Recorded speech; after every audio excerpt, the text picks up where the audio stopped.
গীতা ও মিতা ছিল দুই সৎ বোন। দু বোনের মধ্যে গীতা ছিল বড় ও খুবই সহজ সরল, কিন্তু মিতা ছিল খুবই হিংসুটে। ভাগ্যক্রমে তাদের দু বোনের এক বাড়িতেই বিয়ে হয়। মা গীতা, তুমি হলে এ বাড়ির বড় বউ। আজ থেকে সংসারের ভালো মন্দ সবকিছু কিন্তু তোমারই দেখতে হবে মা। ঠিক আছে মা, আমি আমার সাধ্যমতো চেষ্টা করব এই সংসারটাকে সাজিয়ে গুছিয়ে রাখার। মরণ, বাড়িতে ওই গীতার আধিক্যতা দেখতে হতো, আর এখানে এসে ওর আধিক্যতাই দেখতে হচ্ছে। বাবা যে কেন আমাদের এক বাড়িতে বিয়ে দিল কে জানে। ছোট বৌমা, শোনো মা, তুমি হলে এ বাড়ির ছোট বউ। তুমি বড় বৌমার সঙ্গে সব সময় মিলেমিশে কাজ করবে। আর তাছাড়া বড় বৌমা তো তোমার নিজেরই দিদি। আশা করি তোমাদের কোনো কাজে কোনো অসুবিধাই হবে না। মা, আপনি নিশ্চিন্তে থাকুন, আমি মিতাকে সব কাজ বুঝিয়ে দেব। তাছাড়া ওর দিদি থাকতে ওকে কাজ নিয়ে ভাবতেই হবে না। হয়েছে দিদি, তোকে আর আধিক্যতা করতে হবে না। এখন থেকে আমার কাজ আমি নিজেই করতে পারবো। যত সব। এ কথা বলে মিতা সেখান থেকে চলে যায়। এভাবেই গীতা ও মিতার শ্বশুর বাড়ির সংসার চলতে থাকে।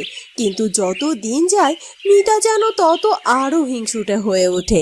এমনকি একসময় সে সংসার আলাদা করার ফোন দিয়েও এঁটে ফেলে। দেখো, আমি কিন্তু আর তোমার মা দাদা বৌদির সাথে মিলেমিশে থাকতে পারবো না কো। সংসার আলাদা করলে করো, না হলে আমি যেখানে খুশি চলে যাব, এই বলে দিলাম। না না বউ, তুমি এভাবে বলো না। তুমি চলে গেলে তো আমি ভোসারা হয়ে অনাথ হয়ে যাবো গো। ঠিক আছে, তুমি যা বলছো তাই হবে। আমি আজ মাকে বলে সংসার আলাদা করে নেব। শোনো, শুধু সংসার আলাদা করলেই চলবে না। কায়দা করে মাকে দিয়ে মাঠের সবচেয়ে ভালো বেশিরভাগ জমিটুকু কিন্তু আমাদের নামে লিখিয়ে নিতে হবে। তুমি চিন্তা করো না তো, দেখোই না কি করি আমি। রাতে মিতা ওর তার স্বামী পলাশ বাড়ির সবাইকে তাদের ঘরে ডাকে। কি হলো ছোট খোকা, ছোট বৌমা, তোমরা কি এমন কথা বলবে যে এত রাতের বেলায় সবাইকে ঘরে রাখলে? আসলে মা, আমি আর মিতা চাইছিলাম যে আমাদের দুজনের সংসারটা আলাদা করতে। এসব কি বলছিস কি খোকা? ছি ছি ভাই, মা বেঁচে থাকতে তোমরা সংসার আলাদা করতে চাইছো? তুই চুপ কর তো দিদি। এই তোকে নিয়ে হয়েছে যত জ্বালা, সবকিছুই তোর ফোরন কাটা চাই, তাই না? এত কোনো কথা নয়। শোনো মা, তুমি আমাদের সংসার আমাদের মতো করে গোছাতে দাও তো। আর তাই আমাদের ভাগের সবকিছু এক্ষুনি আমাকে লিখে দাও তো দেখি। এরপর মিতা ও তার স্বামী মায়ের কাছ থেকে একরকম জোর করে মাঠে চাষ করা জমির বেশিরভাগ জমি এবং বাড়ির বেশিরভাগ অংশই নিজের নামে লিখে নেয় এবং গীতা ও তার স্বামীকে দেয় বাড়ির এক কোণে একটি ঘর ও মাঠের এক পাশের ফসল না হওয়া এক খণ্ড জমি। হ্যাঁ গো, শুনছো? তুমি শেষবারের মতো একটু চেষ্টা করো না, দেখো না জমিতে ফসল ফলাতে পারো কিনা। আর কতবার চেষ্টা করব বলো তো? তাও বলছি, আরো কয়েকবার চেষ্টা করে দেখোই না। এবার বরং ফসল না ফলে আমরা সবজি চাষের চেষ্টা করি। তুমি যে কি বলছো না বউ, সেই ছোট থেকে দেখে আসছি আমাদের ওই জমিতে কোনো ফসলই ফলে না। তাও যখন তুমি এত করে বলছো, আরেকবার চেষ্টা করে দেখি। এ কথা বলে গীতার স্বামী তাপস বাড়ি থেকে বেরিয়ে তার জমিতে যায়। আর সেখানে গিয়ে সে দেখতে পায় ছোট ভাই পলাশের জমিতে নানা রকম সবজি ও ফসলের চাষ করছে এবং তার পাশের জমিটা কোনো ফসল ছাড়া খালি পড়ে আছে। ছোটটার জমিতে কত ফসল ফলেছে, দেখেই প্রাণটা জুড়িয়ে যাচ্ছে। আহ বিধাতা, ওর জমিতে যেন আরো বেশি বেশি ফসল ফলে। কি দাদা, তুই আমার ফসলের জমিতে তাকিয়ে তাকিয়ে কি ভাবছিস? ও বুঝেছি, তোর নিশ্চয়ই আমার জমিতে এত ভালো ফলন দেখে সহ্য হচ্ছে না, তাই কুনজর দিচ্ছিস, তাই না? এসব কি বলছিস কি তুই?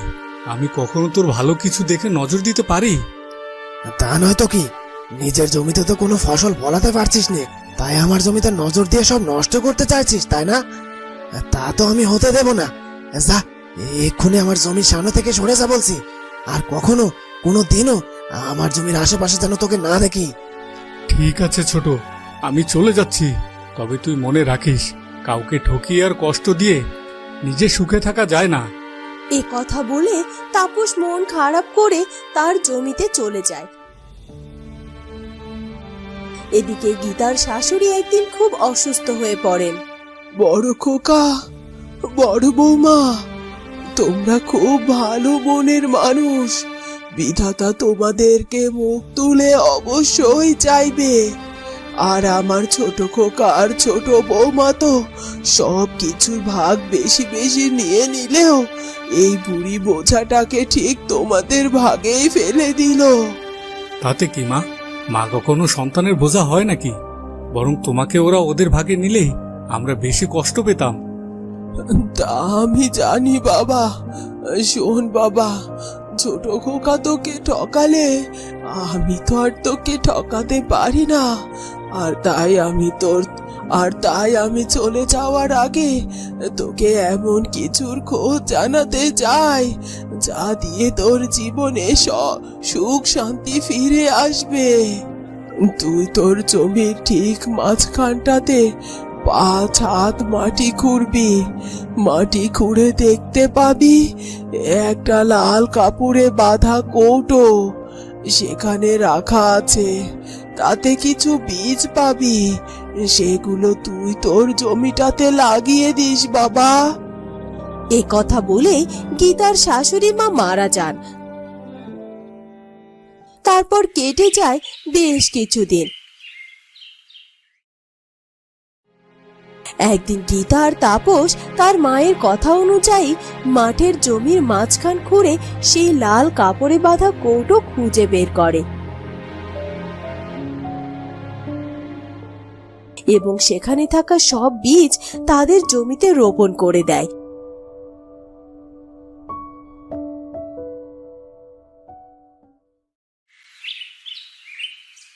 এবং দিন কয়েকের মধ্যেই তাপস ও গীতার ফসল না হওয়া জমিতে সারি সারি লেবু গাছে ভরে ওঠে।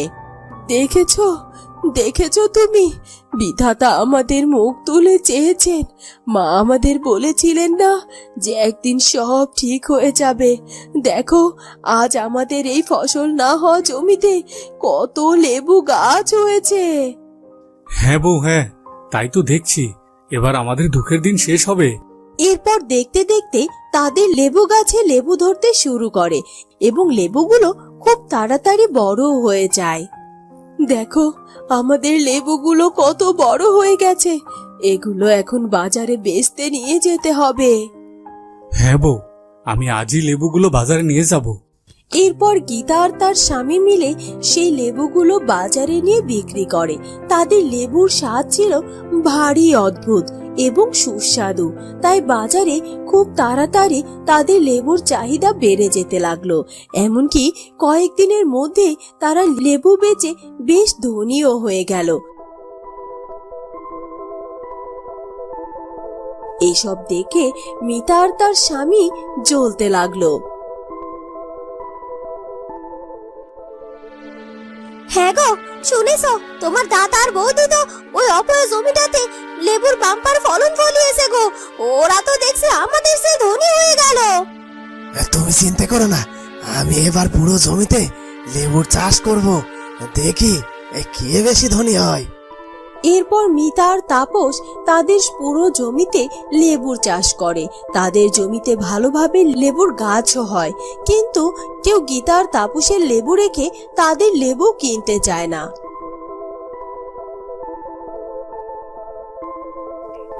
কি এইসব হচ্ছে কি আমার সাথে?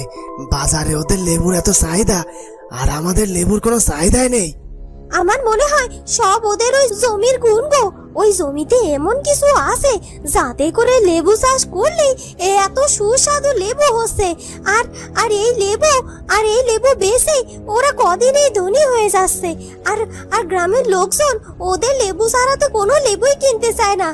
শোনো না, তুমি তোমার দাদার সাথে কথা বলো, আমাদের সব জমি ওদেরকে দিয়ে ওই লেবু চাষ করা জমিটা লিখে নাও বরং।